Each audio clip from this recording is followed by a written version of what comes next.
All right. Hello and welcome to a very special episode of I Love Bananas, reviewing, reacting to Being the Ricardos the movie. Be forewarned, there are spoilers ahead, okay? This is a warning. There's a warning on the screen. There's a warning in the title. If you don't want to hear any spoilers, just turn us down but keep the video on so we have views, okay? All right. What did you think? Because we didn't talk to each other about it. No, we stayed tight-lipped. Okay, I think like kind of an overall, if we're gonna give it like a stars rating. Sure. I think I'd give it a 3.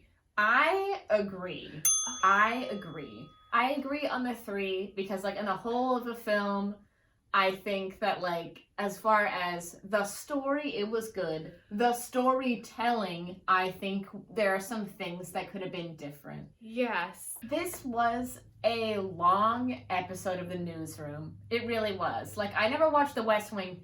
This was a long episode of The Newsroom. It was a good episode of The Newsroom, but like, I could list 3 different character dynamics on that show that they just Copy and pasted. Yeah, he like foisted it. I don't want to say forced. I'm going to say foisted it upon them.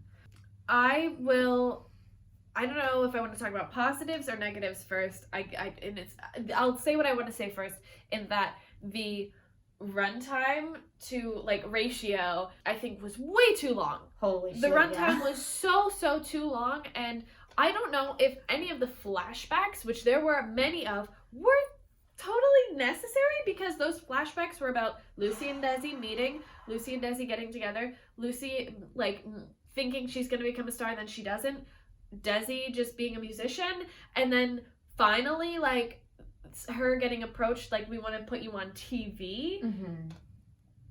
I almost not think that they should have been separate movies, but I would have loved just becoming the Ricardos, being one part, and then Being the Ricardos, which was the tabloid episode. Newspaper, crazy hectic week of filming an episode in season 2, to be a separate thing. And the flashbacks and the mixing and the meshing of them together, I just did not think worked well or flowed well. Yeah. And at times it was confusing. The only reason or way you could tell apart which was a flashback and what wasn't was she had brown hair.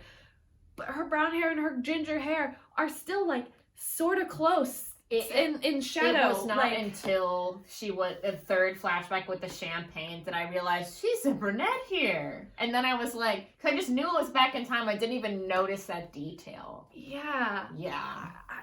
I will say, when they did do the flashbacks, I don't know if they like de-aged Nicole, but I think that they did. The flashbacks, like, she looked so baby smooth and different. Yeah. She I think she had a good transformation, I think, as to be Lucille Ball. I wasn't like, that's Nicole Kidman, that's Nicole Kidman, that's Nicole Kidman. I thought she did all right. I agree. I really did. I think that her, and I think that Javi, I think they really did become the characters. I think they did a very, very good job. Yes. Mm-hmm. I think he should have cut the flashbacks, almost all of them.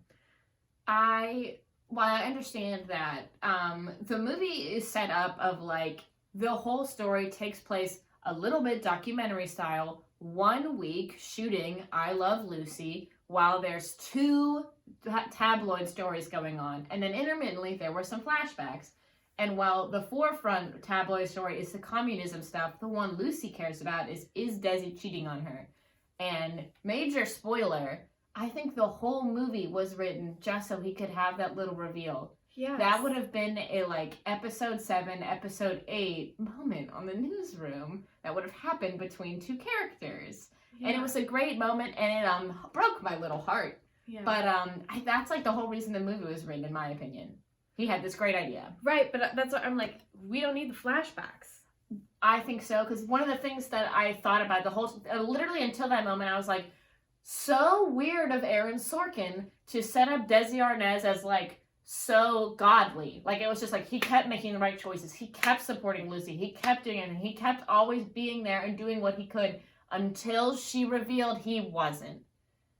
And that, to me, I was like, oh, that's what he was doing. Yeah. That's what it was to me. Yeah. No, I loved that moment. And it was like, he clears Lucy's name of being a communist. He calls J. Edgar Hoover, which I'm like, he definitely just called an actor to pretend to be J. Edgar Hoover. And, you know, oh my God, I can't believe people believed it. But Yeah. And Lucy's backstage crying because, you know, people applauded for her. They didn't boo her. They still support her and love her. And she's crying and they're hugging and kissing. And then she just grabs his face and is like, okay, now, honey, are you cheating on me? Yeah. And he's like, why are you bringing this up? Like, he always tried to, like, divert. And then she said, don't gaslight me. Yeah. And I literally looked at you. I'm sure that was, like, a pivotal moment in why he wanted to write it. But I just think there were things that could have been... Or there were definitely things that could have been cut. The whole fake documentary aspect of it. That I hated. And I think, on God, he needed to do one of two things. The flashbacks or the documentary part. And the documentary part was not integrated enough at all. There should have been, I think, a fourth and maybe a fifth interviewed person, even if they had one snippet all together. Especially if their shit was scripted. And then there was barely anything focused on that, and the flashbacks were so long. There was not enough balance. Yeah. Oh, also something that pissed me off was they don't have a window on that wall of the apartment. I was like, this set and the stage, like, is in 180 episodes. It did not look like the Ricardos' apartment. There's no window behind them. That's just a wall where the piano bench is. It's just a wall. So why did they change it up? And, like, even the one episode of season 1 where literally they did switch up the apartment, like, furniture and things, we were like, what the hell? And then it went back to normal, and that's, like, how it stayed. So I don't know why they wouldn't just literally copy and paste. I'm sure that is documented and archived, the literal exact dimensions of everything in the apartment, so I don't know why they chose to switch that up. I think that, I don't know who played Ethel, but I think the relationship between Vivian and Lucy was accurate as fuck. I think that was the most important part of the story, on God. It's the amount of this character Vivian Vance got on screen, of her being like, you're trying to make me look fat, you're trying to make me look old, and quit trying to pretend like you're not. And how Bill Frawley, like, Fred was... how Fred and Ethel, like, IRL hated each other. Yeah. But then he was, like, a voice of reason to Lucy at times. Yeah, but he was a real friend to Lucy. Yes. I think that he did a super good job with the characters.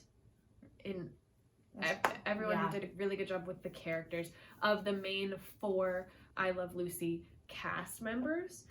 I would also like to say, I think Tony Hale did an excellent job as Jess. That was really good. I think he did a good job. The people, like Madeline. Alia Shaka. That's her I don't real really know name. how to say her last name yet. Bob. Jake Lacey. I think they did okay. Like, there was a lot of fighting, and who was that in the newsroom? Like, yeah, that was John Gallagher Jr. and Allison Pill. That's who it was. It was the same.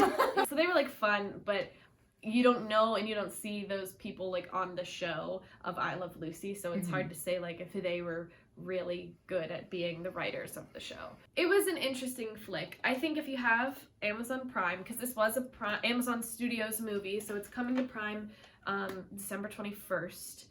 If you're interested in it at all, I mean, give it a watch. It is a little bit long, and it is, though, like, something's always happening on screen. Yeah, it's like The Social Network, where it might be a little bit long, but there's always actual action. Right. So overall, that's how I came to be like, 3 out of 5. It is worth a watch. I wouldn't rush to see it in theaters like we did. And we did it, so you don't have to. But if you watched this, then you either already don't care about knowing what happens, or you've seen what happened. Truth. Let us know your thoughts down below if you've seen Being the Ricardos, if you are going to wait to see it, if you think that it's a whole big load of phooey. Tell us. Let us know what your opinion is, and if you agree or disagree. Share this video with someone and say Ricardoception. Bye. Bye.